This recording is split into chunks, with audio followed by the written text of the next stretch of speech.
Yogar, tuturuan kita kung paano pumatay ng ipis na gamit yung kape natin. Ayan, nagtimpla ako kahapon ng kape. Nilagay ko sa gilid na medyo madilim-dilim konti. Ayan, papakita ko sa iyo kung gaano karami yung namatay na ipis na gamit yung kape. Ayan, no? Ito, Garo. Kita ko sa Gara. Sabihan, Ted. Kita mo yan, Gar. Ayan, no? Kukunin ko, Gar, ha? Dito ko nilagay yung kape, Gar. Kita mo yan, Gar. Rami, di ba? Gayang pumatay gamit ang kapigar. Ayan, no? Mapasok sila sa kapigar, oh. Tama yan, Gar. Ayan, no? Maraming kape, oh. Maraming kape. Ipis, Gar. Kita mo yan?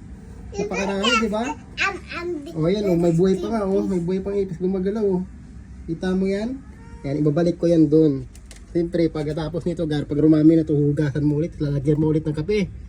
Ayan, Gar, ha? Para mabilis yung may mga ipis tayo sa bahay, Gar. Mabilis lang yan. Takpan mo lang yan, Gar. Marami yan.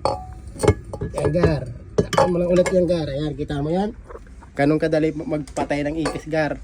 Na, malupit ba? Ayan yung mga teknik, Gar, ha? Wala nang kahirap-hirap. Kapi lang gagamitin mo. Okay?